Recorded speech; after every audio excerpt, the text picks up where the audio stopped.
Good morning. Good morning and welcome to the 9:30 call. Good morning, Commissioner. Good morning. Good to see folks here.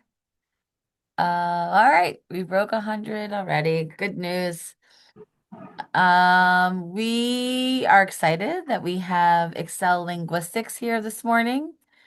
So we were just kind of getting the translation set up. We also know that today is the Early Childhood Summit in Worcester, Massachusetts, where I think we have 198 people registered. Yeah, well, I see you, Dodie, 508. So we're excited. Our team is here this morning. We will be in person this afternoon. There's still time to come. So we will be at Mechanics Hall starting at 2 p.m.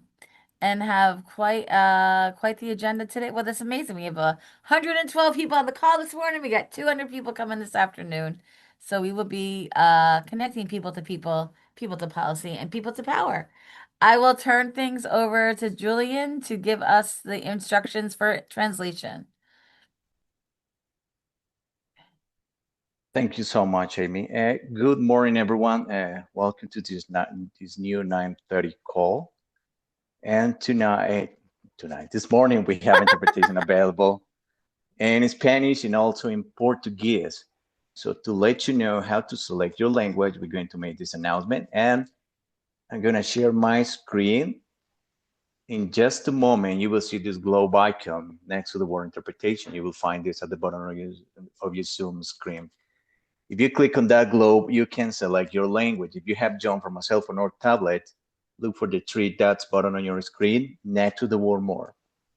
From there, you will see interpretation as an option in the list to choose language. An important reminder, everyone has to select a language and stay in that channel. Now, I will turn it over to Shay to repeat that in Spanish. Buenos días a todos. Ya vamos a comenzar con la interpretación. Si ustedes están en un computador, cuando iniciamos la interpretación, va a aparecer un icono de un globo en la parte inferior de tu pantalla y ahí puedes seleccionar el canal de español. Si tú estás en una tableta o en un celular, en vez que el globo, puedes seleccionar los tres puntos junto a la palabra more y ahí Language Interpretation y el canal de español. Muchas gracias. Thanks. Dora, can you please repeat that in Portuguese? Sure. Bom dia a todos, sejam todos bem-vindos na nossa reunião das 9h30. Nós vamos disponibilizar os serviços de interpretação em português e espanhol. Para você acessar esses serviços, aparecerá um globo na parte inferior da tela e você pode clicar nesse globo e selecionar o idioma da sua preferência. Se você está acessando de um tablet ou de um iPad, por favor, clique nos três pontinhos na parte inferior junto à palavra Language Interpretation e selecione o seu idioma, junto à palavra mais. Lembramos que todos devem escolher um idioma da sua preferência. Muito obrigada. Thank you, Dora. Okay, I'm going to turn on the interpretation. Okay, so interpretation is available now. Back to you, Amy. Thanks so much, Team Excel. We're so grateful that you join us once a month, at least, for these incredibly important calls. It's great to see 127 folks here. Commissioner, I'm going to turn things right over to you. We know there was a board meeting yesterday in Taunton. You were on the road again. So we're looking forward to the update. And if folks have questions, please add them to chat or send them to me directly, and we will work them into the conversation.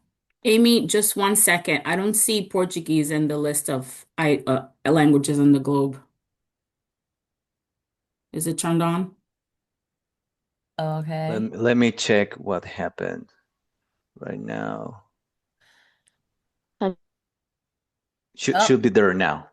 Okay, Yep. thank you. Sorry. Thanks so much, Neri. And if you're joining us, we have 3 languages this morning. So click on more and the globe, and you should find it. Commissioner, over to you. Thank you, Amy. Good morning, 9:30 callers. And thank you so much to our interpreters for being with us today. We're really grateful for that as well. I have a lot for this morning, so I'm going to be try and be efficient. So I want to tell you a little bit about what happened at yesterday's board meeting. I want to talk for a minute about the government shutdown and what we're tracking for Massachusetts. And then there are a number of great working groups and resources. Kind of the seeds of the task force are starting to grow across state government. And I want to make sure that the 930 callers in your networks are aware of sort of the different resources and conversations that are being deployed to help early education and care and others.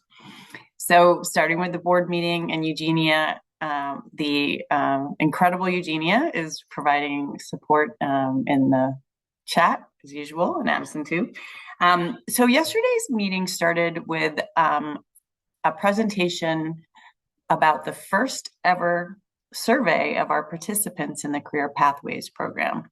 So I'm not going to go into the findings of that, but I will say just a couple things, which is we have always collected information from the community colleges and Urban College, who are our partners in the Career Pathways program, but we've never collected information directly from participants about their experience. And I want to encourage all of you, if you're a Career Pathways participant or advocate, or potentially a Career Pathways coordinator, to take a look at some of the data, because it's really powerful and it's part of the agency's commitment to really understand the impact of what we're doing and be able to share that with those who are participating in the program, with our legislative colleagues, with the governor's office, and with all of our stakeholders. And part of our commitment is to make sure that as resources continue to be tight, that we're making sure that we're investing in the most important places that are having the most impact. And I think as you look at the findings, you'll see Career Pathways is both providing a very unique and specific opportunity for parts of the early education and care workforce who may not have otherwise been able to access higher education, to be able to go back to college and to see themselves as students and to pursue their professional development and economic goals. So I'm pretty excited about the findings of that. I want to encourage you guys to take a look at that as well. The board also took action. They annually make recommendations to the Secretary of Education and to the governor about areas of investment they think are important for the next fiscal year's budget. So this is fiscal year 27. So they took action to recommend not specific numbers, but areas that they see as high priority. So that memo will be posted along with the board materials for folks to take a look at. A lot of alignment, obviously, with our strategic action plan, the work the agency's been doing, the governor's Gateway to Pre-K agenda, and continuing to move that forward. The probably most impactful for this group effort, that action that the board took yesterday, is that after our very robust public comment period about the C3, or Commonwealth Cares for Children formula, thank you to everyone who participated. We got 211 comments, and we are a learning organization, and we are at a moment of learning around the Commonwealth Cares for Children program as it continues to grow. So your engagement in informal work groups, in providing feedback, and certainly in this public information session is really critical to all who are looking at where this program goes and how it changes over time. So as many of you are aware, the agency had recommended that for this fiscal year, we propose not changing the C3 formula. Been a lot of changes in this program over the last several years. The funding for the program is level funded this year. And so we were proposing maintaining stability while continuing to engage, learn from the public comment, learn from those who are participating in the program, and potentially propose changes in the future. The public comment overwhelmingly supported that strategy, and yesterday the board voted to maintain the existing formula. And so what this means is that people will be able to reapply effective November 1, and your grants will be recalculated based on that existing formula. If you have questions about the formula, you can see it in the board slides. And I know that our C3 team, Jocelyn, Jose Mendez, Ellen Song, would all be happy to hear from you if you have additional questions. And Eugenia can also always provide connections if you have questions about what it means. But so you'll apply, we'll recalculate grants, and that will be for a 12-month period. And we will continue to dig into the public comment and engage with all of you as we figure out how to grow and mature this program. If we were to make additional changes or propose additional changes, there would be another public comment period because that's now required in statute or in law. And we would look forward to further engagement. Some of that will depend a little bit on the budget. If we were to propose changes that had that cost something, we would need to have a budget that also matched any changes that we made to. You know, our priority is maintaining universal access in this program, continuing to target additional resources to programs that are serving higher percentage of children in need or working in historically marginalized communities, and continuing to invest in the quality compensation and reduce costs for families. For center-based programs, we will be requiring at least 50% of the funds go into workforce-related investments. So that's salaries, professional development, stipends, other kinds of compensation. And we're going to work with programs who aren't, most programs are actually already at that 50% or more. So we plan to work with programs over this year to make sure that they can meet that work. Again, this whole program's goal and ours and how we implement it and make changes incrementally over time is to maintain a level of stability and sustainability for all of you and for the sector in general. We also had a great update yesterday about our new family and educator portals. It was a long update at the board meeting. So if you're interested in where we are in the building of those portals and the launching of them, we will be launching sort of pieces of that over the next several months. So encourage you to take a look at that. Amy, I don't know if you've had folks come talk about the portals here, but we can give a briefer update for everyone here if they're interested. That'd be great. Yes, newly licensed programs can apply for the C3 grant. We have one of the goals of the program is to continue to grow the field. We've been greatly successful, more than 18,000 new seats set up. So it is an area that we monitor really closely. So we only sort of fund new programs every quarter now, just to make sure that we are living within our appropriation. So newly licensed programs are eligible to apply, but it's a little bit different than continuation grants. Questions for new programs that are newly licensed or have newly licensed sites, feel free to reach out again to Eugenia and she can connect you with the C3 team. But we're going to have a lot of information sessions coming up before the application period, as we always do, right, Eugenia? And we'll make sure everyone here is aware of those. So there'll be drop-in sessions and information sessions in advance of when the new application gets posted. So everyone is hopefully prepared in advance. Great. Okay. I'm going to move on to talk a little bit about the federal shutdown because I know the time here goes so fast. So we are closely monitoring the situation in Washington around the federal shutdown, obviously.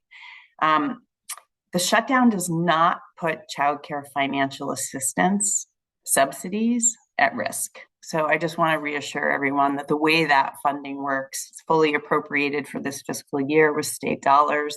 We don't anticipate disruptions to childcare financial assistance payments for you who participate in the program or the families who are receiving it. Depending on how long the shutdown goes on, it could create some revenue challenges for the state, but we hope that will be avoided. But we don't expect disruptions to payments, and I wanted to make sure everyone was aware of that and not worrying about that part. Now for Head Start, I'm sure we have many Head Start colleagues here too, services do face an immediate impact from the federal shutdown. So most of you are aware we have 29 Head Start programs, multiple sites at each of those programs, 11,000 children being served. They are directly funded by the federal government, but they are on a schedule of when their grants are renewed. So there are 6 grantees or 6 Head Start, 6 of those 29 programs that have a November 1 renewal date.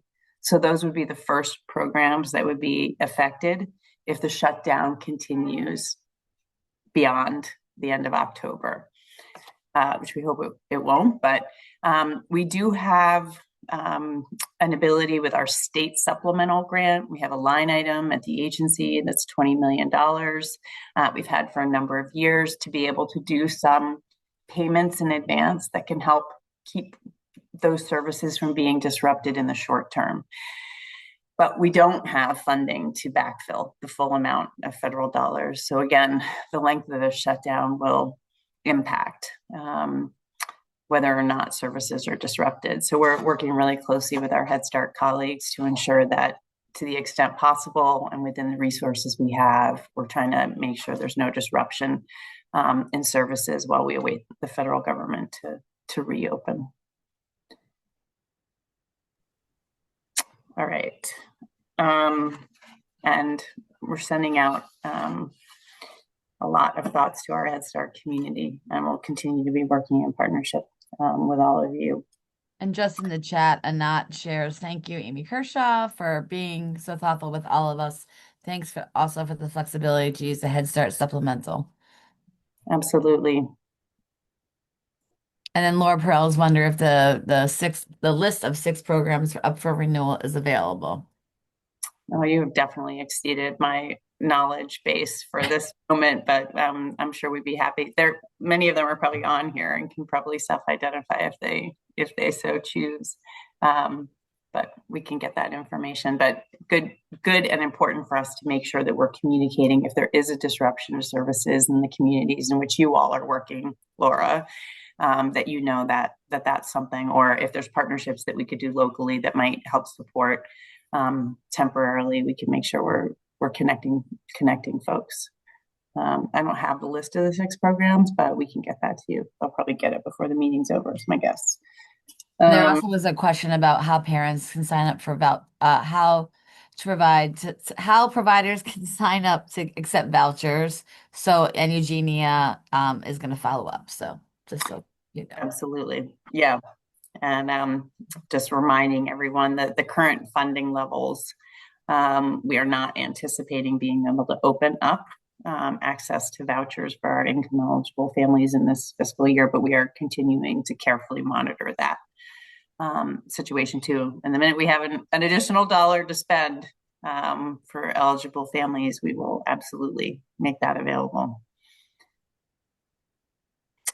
Okay, the last thing I want to do is just to make sure that all of you are aware, last summer we did a whole set of 14 listening sessions. We've been working away at the task force. I know they've been here to talk a little bit about their work. We are obviously working hand in hand with them.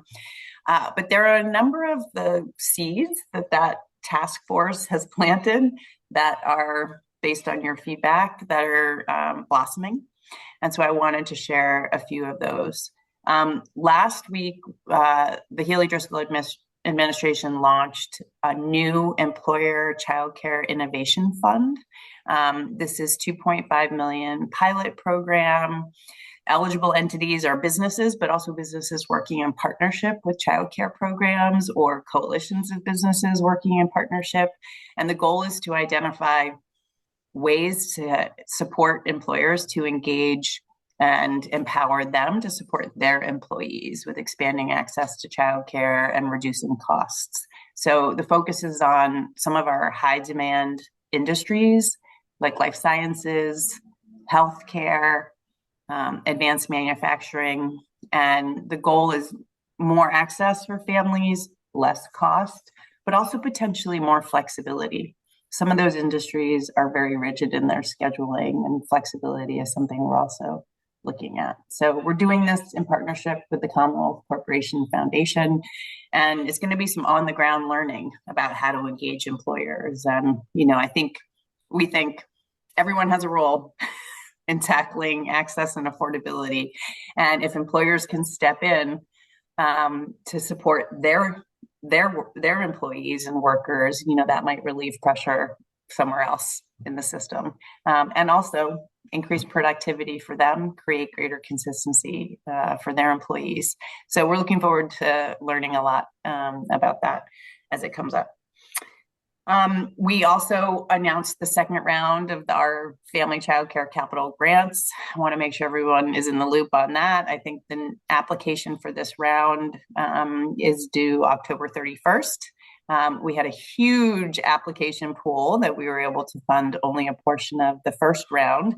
So hoping we can reach more folks. I think we have $4 million going out this year, this round. Right. Okay, good. So we'll be able to reach, you know, in that first round, we did about 1.7. So we're hoping to be able to reach additional family child care providers there. We also heard a lot about challenges with insurance, both for our center-based programs and for our family child care programs. Some crazy things going on in Massachusetts, but also nationally in the insurance industry. So we are fully engaged with our Division of Insurance, and we have a new working group. I think it met yesterday afternoon. I saw many of you on it, kind of while the board meeting was simultaneously happening, to try and understand what the challenges are for insurance, what the insurance companies are doing, and what we may be able to do in Massachusetts to address, you know, costs are going up everywhere.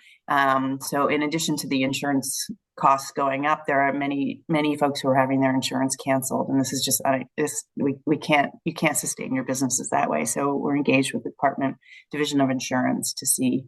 So there's a new working group. So thank you. I see some of the faces that are participating in that. We're grateful for your help, kind of figuring out what the problem is and if there's something the state could do to fix that. Similarly, we have heard from many of you over the years that sometimes providing health insurance, if you're a family child care provider or a small business, is expensive and challenging. And so we've been engaged with the Health Connector, and there's been some information sessions around what resources currently exist for businesses to be able to access health insurance. You know, our commitment through this task force has been both new resources, but also sort of searching around and turning every rock over across state government to find resources that exist already that, with some changes or interpretation or bridge building, we could make available to the early education and care sector. And so what we're starting to do is identify what's happening in the insurance world or health insurance programs that potentially, if we knew about them more, or we were make some small changes, they could be more accessible. Another example of that is that our Executive Office of Technology just announced $23 million in their connected and online. They're going to be putting out 27,000 new Wi-Fi enabled devices.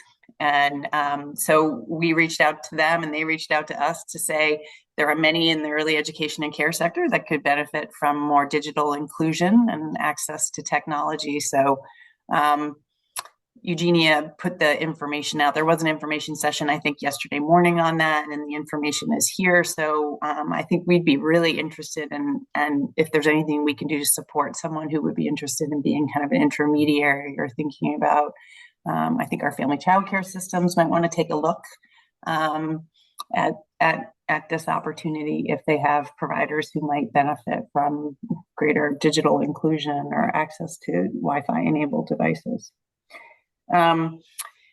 Finally, I mentioned it before, but the state received $6 million in new funding for early education apprenticeships, the largest grant the state has ever received for apprenticeships, and it's called GROW ECE.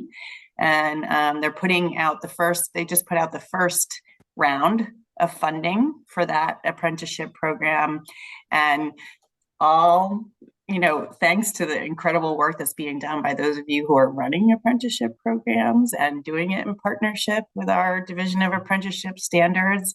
I think everyone is pretty excited about apprenticeships as one of our professional development pathways. And so if this is an opportunity you're interested, I'm encouraging you all to take a look. Okay, last thing I'll just say, I know we're at 10, is that speaking of being on the road, Emio, next week is STEM week, and we have done a lot of work with our STEM Council and the co-chairs, which include Lieutenant Governor, to talk about STEM Starts Now, and making sure that we're lifting up what's happening in our early education and our after-school and out-of-school time programs, which are doing incredible STEM work with students and young people across the Commonwealth. So we will be out at programs, we'll be in social media, and I want to encourage all of you to do that too, because our programs play a really, really critical role in setting the foundation and supporting STEM learning, building our future engineers and scientists. So let's get together and communicate about the importance of that during STEM week next week. So, and that, sorry, 10:01, but I did get through all of it. Well, we had a delayed start, so we so appreciate you joining us. 9:30 callers, please continue to add love and appreciation in the chat for the commissioner and for the team in EEC. Thank you, Eugenia, for all of your incredible anticipatory links and reactive links. Really appreciate that. Oh, lots of emojis. Wow. Whoa, look at that. A lot of things happening, Commissioner. I did add, so on Monday, the 9:30 call, we're going to hear from the 5 Early Childhood Policy Pathway Fellows, including 2 fellows at EEC. And then I put, and next, is that next week? Yeah, the 23rd. Folks from the task force will be back to share an update. So, Commissioner, we thank you for kind of connecting those dots. And just want to thank you, as Eugenia put there's a recording of the board meeting from yesterday. You were in Taunton. So great that you're kind of all over the state and visiting programs. And Commissioner, just want to thank you. Really appreciate the federal update too for folks on the 9:30 call. We have Danielle Ewan coming once a month to share federal updates. So there's also a follow-up folder for resources, but appreciate all the information you shared today. And I think we all know that right now there is a challenge around accessing financial assistance through a subsidy, through a voucher. So I think we will, appreciate to continue to be kind of in the loop. The budget process for next fiscal year will be starting very soon. It's already started. And the administration, we expect Governor Healy to release her recommendations in January. They have to know how much money we have available to work with. So we're monitoring that situation as well, and we'll continue to share updates here on the 9:30 call. So Commissioner, I'll give you the last word for today. Yeah, I guess I'll just rehash. I'll stay together. Good luck to the 508ers and all of you who are participating in the Early Childhood Summit. I wish I could be in community with you there. And just thank you all for being here and for providing this opportunity and working in partnership with me and my awesome team. Great. Thanks so much. We will see folks today at Mechanics Hall in Worcester starting around 2 p.m. And we'll see everybody back here on the 9:30 call. Thanks again to Excel Linguistics for your incredible partnership. We so appreciate you joining us and being with us. Thank you, Amy. Thank you, everyone. Have a great day. You too.